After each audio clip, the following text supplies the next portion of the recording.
मेरा नाम कृष्ण है और मेरा संबंध उत्तर प्रदेश के एक छोटे से कस्बे मोहनगढ़ के पास के गांव से है। पिताजी की नौकरी बेंगलुरु में हो गई थी और हम सब वहीं शिफ्ट हो गए थे।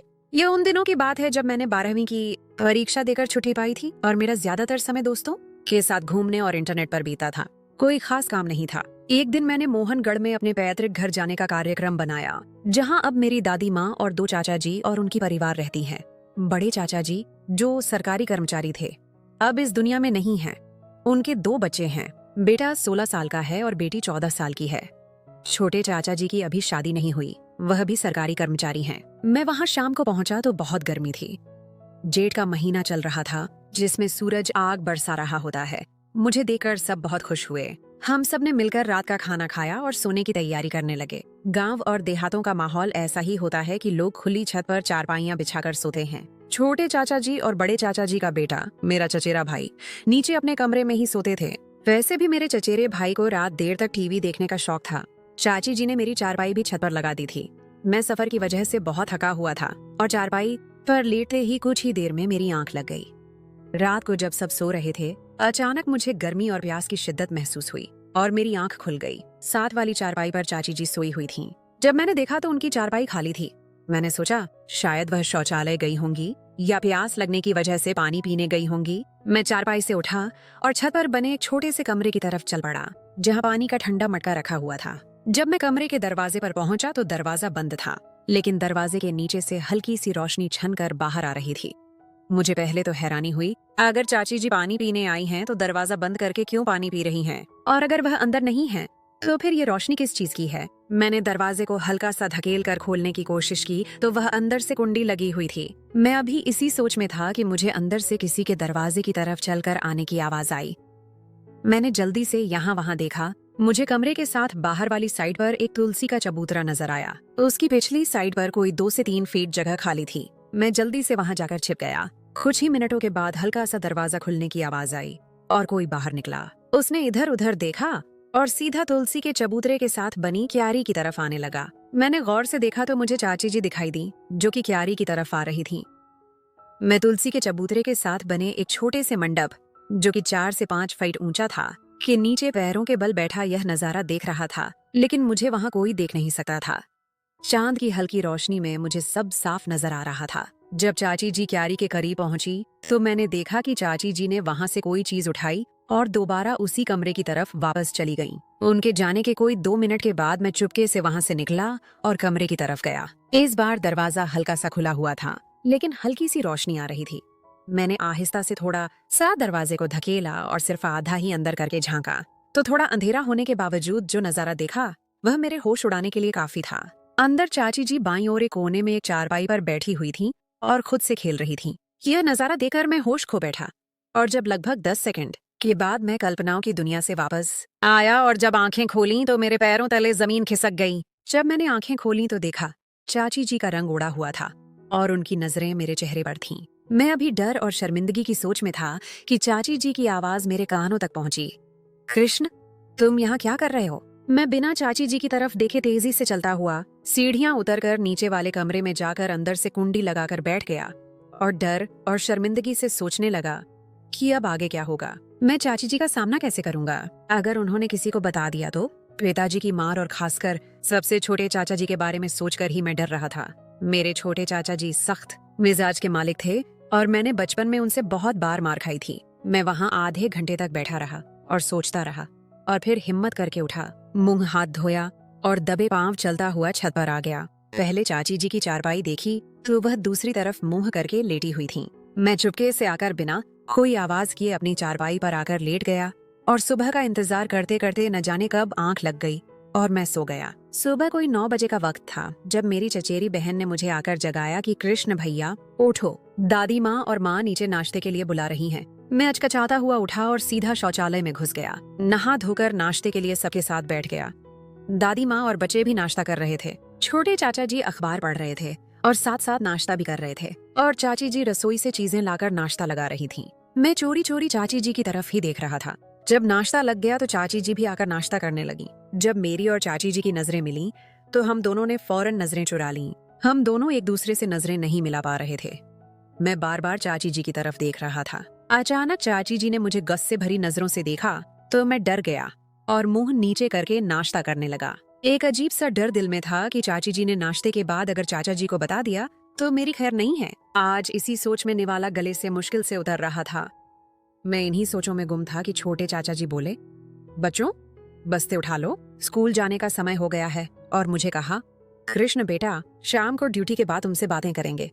मैंने बस इतना ही कहा, जी चाचा जी। और वह कुछ ही मिनटों के बाद बच्चों के साथ चले गए। दादी माँ अपने कमरे में चली गईं और चाची जी बर्तन उठाकर रसोई में रखने लगीं। मैं भी चुपके से उठा और टीवी वाले कमरे में बैठकर टीवी देखने लगा। टीवी में खास मन नहीं लग रहा था। बार बार एक ही बात दिमाग में आ रही थी कि अभी तक चाची जी ने चाचा जी को रात वाली बात नहीं बताई है, लेकिन वह चाचा जी को किसी भी वक्त बता देंगी तो फिर क्या होगा। बस यही डर मुझे खाए जा रहा था। रसोई से चाची जी के बर्तन धोने की आवाज आ रही थी। फिर कुछ देर बाद मैंने देखा कि चाची जी पूरे घर में झाड़ू लगाने लगी, पहले आंगन में फिर बाकी कमरों में भी। जब वह टीवी वाले कमरे में आई और मुझे थोड़ा रूखे अंदाज में बोली कि कृष्ण बाहर जाओ, मुझे कमरा साफ करने दो, सफाई के बाद बैठकर टीवी देख लेना। मैं खामोशी से उठा और बाहर आंगन में पड़ी चारपाई पर आकर बैठ गया।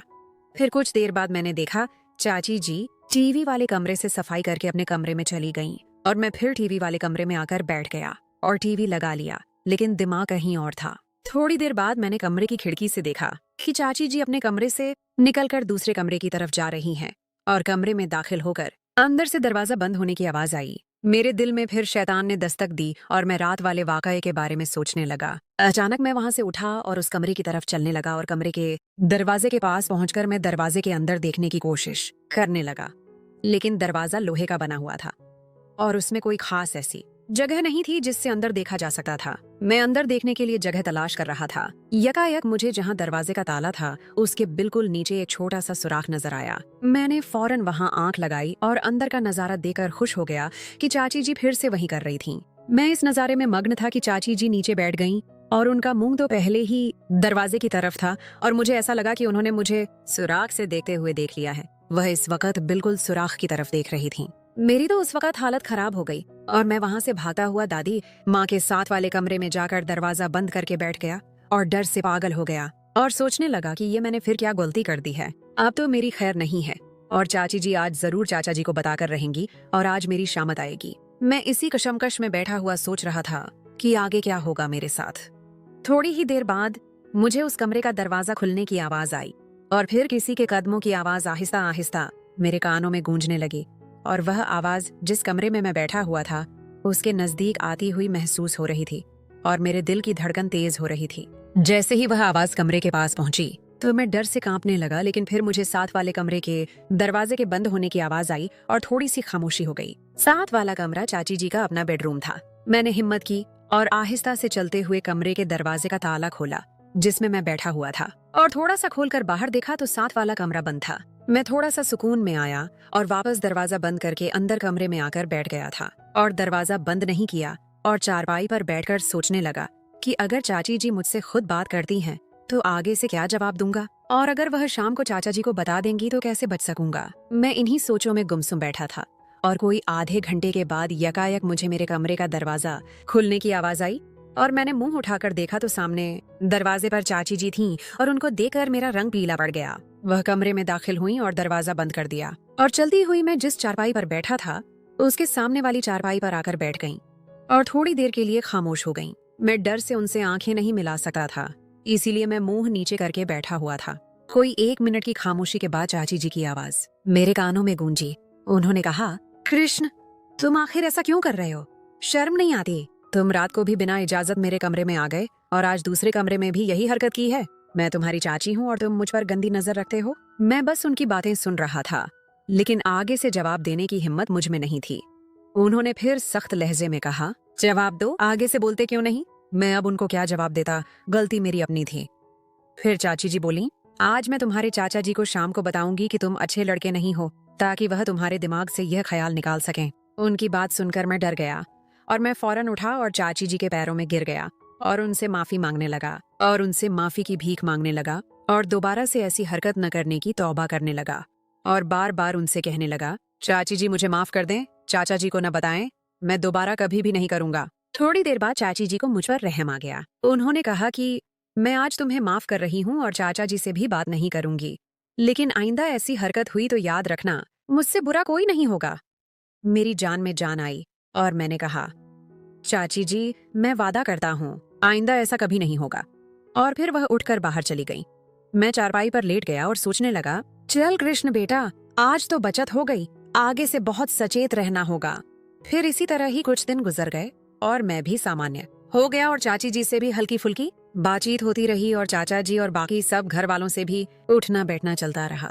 फिर एक दिन दोपहर के वक्त दादी माँ अपने कमरे में थीं और चाची जी भी घर का काम खत्म करके अपने कमरे में आराम कर रही थीं और बच्चे 3 बजे घर आते थे और चाचा जी 5 बजे आते थे। मुझे ख्याल आया सब अपने कमरों में हैं और समय भी खाली है और मैं अपना सरसों का तेल मालिश के लिए भी साथ लेकर आया हुआ था। मैंने बैग से तेल की शीशी निकाली और चाची जी के साथ वाला कमरा उसमें ही दरवाजा बंद करके अपनी चारपाई पर बैठ गया और तेल से अपने शरीर की मालिश करने लगा और मालिश में मग्न हो गया। मैं अपनी मालिश में इतना मग्न था कि मुझे कोई खबर नहीं कि कब कमरे का दरवाजा खुला, जो कि मुझे बंद करना याद न रहा, और कब से चाची जी मुझे मालिश करते हुए देख रही थीं। और जैसे चाची जी की नजर मेरी नजर से मिली, वह यकायक दरवाजा बंद करके अपने कमरे में चली गईं। मुझे उनके कमरे का दरवाजा बंद होने की आवाज आई और मैं होश में आ गया। मैं जल्दी से भागता हुआ चाची जी के दरवाजे को कांपते हुए हाथ से खटखटाया तो अंदर से हल्की सी आवाज आई, कौन है? मैंने कहा, चाची जी, मैं हूँ।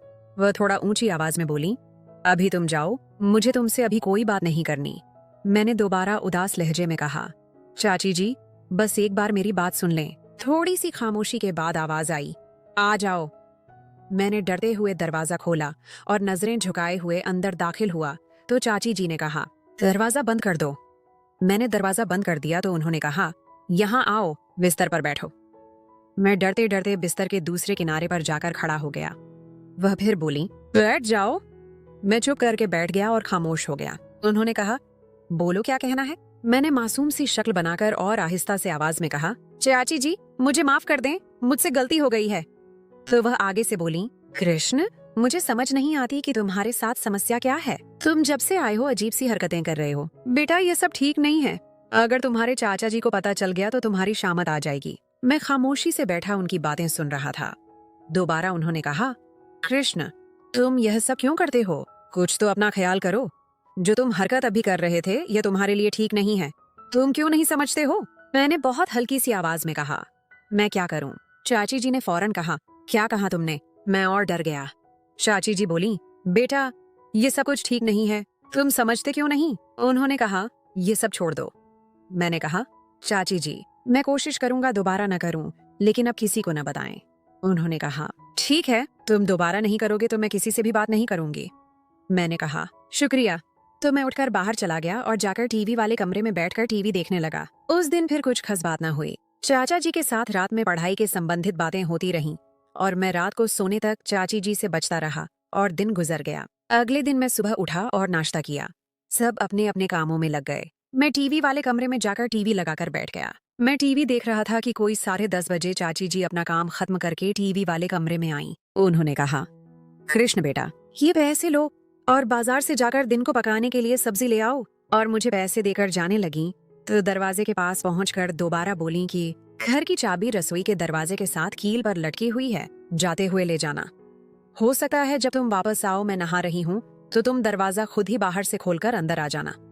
मैंने कहा, जी ठीक है, और वह अपने कमरे में चली गई। मैं वहां से उठा, चाबी ली और बाहर की तरफ निकल गया। यहाँ आपको बताता चलूं कि बाजार हमारे घर से कोई लगभग 1 किलोमीटर दूर था। आने और जाने और सब्जी खरीदने में मुझे लगभग 1 घंटा लगना था। मैंने पैदल ही चलने का सोचा और समय भी गुजर जाना था। मैं घर से कोई थोड़ी दूर ही आया था कि मेरे पीछे से एक मोटरसाइकिल आई और मेरे पास आकर रुकी। मैंने गौर किया तो वह हमारा पड़ोसी था। मोहन काका मुझे देखकर रुक गए थे और मुझसे बोले, कृष्ण बेटा, कहाँ जा रहे हो? मैंने कहा, काका, बाजार जा रहा हूँ सब्जी लेने। तो वह आगे से बोले, आओ बेटा, बैठो। मैं भी बाजार ही जा रहा हूँ, दवा खाने से दवाई लेनी थी। मैं उनके साथ बैठ गया और हम बाजार चले गए। वहाँ से मैंने सब्जी ली और काका ने भी दवाई ली और हम कोई लगभग 30 मिनट में ही वापस आ गए। उन्होंने मुझे मेरे घर के सामने उतारा। मैंने उनका शुक्रिया अदा किया और वह अपने घर चले गए। मैं अपने दरवाजे पर खड़ा घंटी देने लगा तो मुझे याद आया कि मेरे पास चाबी जो है, और वैसे भी चाची जी नहा रही होंगी। मैंने सब्जी का थैला नीचे रखा और जेब से चाबी निकालकर दरवाजा खोला। और सब्जी का थैला उठाकर अंदर दाखिल हो गया। जब मैं अंदर हुआ तो आंगन में मुझे एक मोटरसाइकिल खड़ी नजर आई। मैंने गौर किया तो हैरान हुआ, ये चाचा जी की मोटरसाइकिल तो नहीं थी और वह इस वक्त घर नहीं हो सकते थे। वह तो ड्यूटी पर गए हुए थे और वह शाम को 5 बजे आते थे। तो यह किसकी मोटरसाइकिल है? खैर, मैंने दरवाजा बंद किया और सब्जी वाला थैला उठाकर रसोई में रखा और चाबी भी कील के साथ दोबारा लटका दी और रसोई में रखी फ्रिज में से ठंडा पानी पिया और फिर टीवी वाले कमरे की तरफ चल पड़ा। जब मैं रसोई से निकलकर चाची जी के कमरे, जो कि रसोई के साथ बना हुआ था, वहां से गुजरा तो मुझे उनके कमरे के दरवाजे के पास से अजीब सी हल्की हल्की आवाजें आ रही थीं। मैं चौंक गया और एक तरफ हटकर खड़ा होकर सोचने लगा कि यह किसकी आवाजें हैं। मैंने देखा दरवाजा भी बंद है। मैंने आहिस्ता से दरवाजे का हैंडल घुमाकर खोलकर देखने की कोशिश की तो निराश हुआ। दरवाजा अंदर से बंद था। मैं डर भी रहा था और सोच रहा था कि अंदर कैसे देखूं कि अंदर से किस चीज की आवाजें आ रही हैं। फिर मैं कमरे की खिड़की की तरफ लगा कि हो सकता है कि वहां से अंदर देख सकूं। जब मैंने खिड़की के पास देखा तो मुझे खिड़की के दूसरे कोने से पर्दा थोड़ा सा हटा हुआ नजर आया। मैंने बहुत ही एहतियात से अंदर देखने की कोशिश की। अब की बार मैं कोई जोखिम नहीं लेना चाहता था।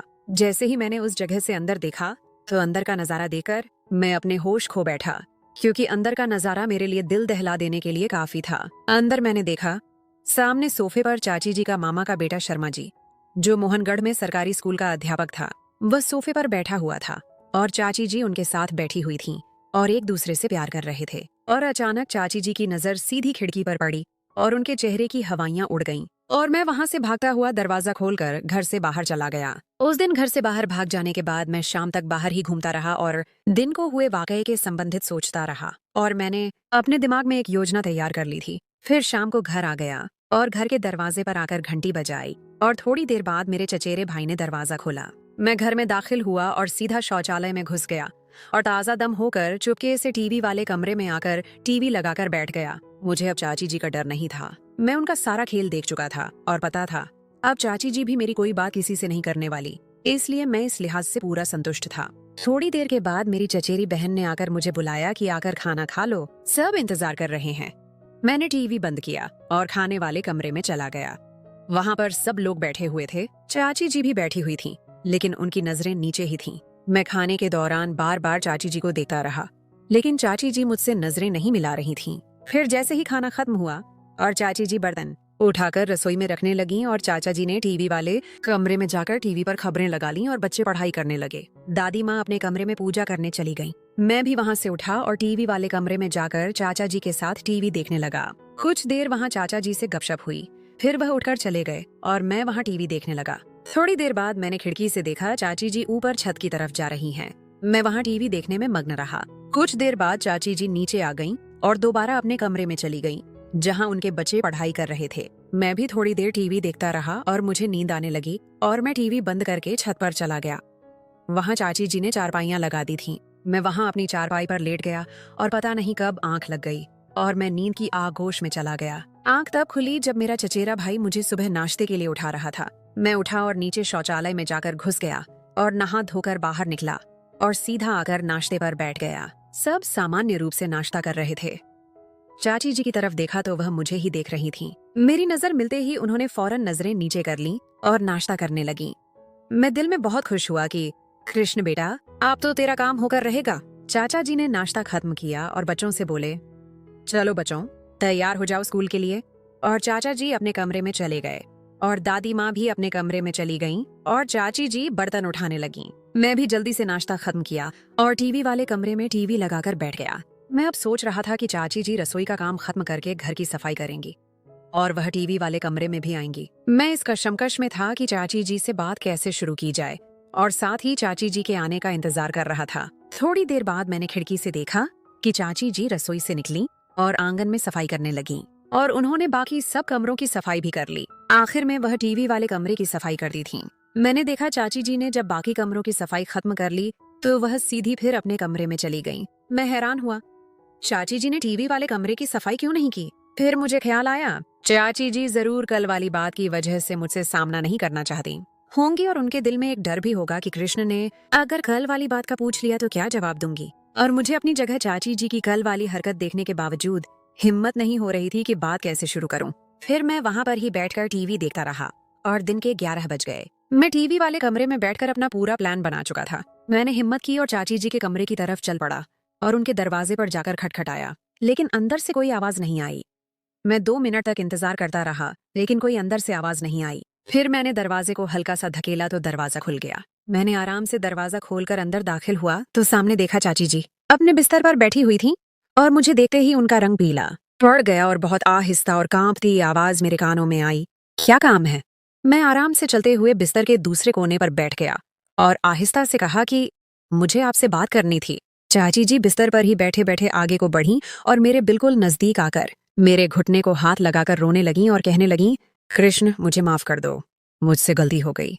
भगवान के लिए किसी को नहीं बताना। अगर घर में किसी को पता चल गया तो मुझे घर से निकाल देंगे और मैं किसी को मुंह दिखाने के काबिल नहीं रहूंगी। मैंने हिम्मत करके आगे से कहा, चाची जी आपने यह काम क्यों किया? आपको अपने बच्चों और घर में किसी की भी इज्जत का ख्याल नहीं था। वह और रोने लगीं और कहने लगीं, कृष्ण बेटा मैं भटक गई थी, भगवान के लिए मुझे माफ कर दो, मैं आइंदा दोबारा यह काम कभी नहीं करूंगी। मैंने फिर कहा, चाची जी अगर मेरी जगह चाचा जी होते और आपको यह हरकत करते देख लेते तो फिर आपका क्या हाल होना था, ये आपने सोचा है? चाची जी ने फिर घुटने पकड़ लिए और कहा, कृष्ण अब तक उनको नहीं पता और न ही उन्होंने देखा है और भगवान के लिए न बताओ। मैं वादा करती हूँ मैं तुम्हारी बातें राज में रखूंगी और तुम मेरी रखोगे।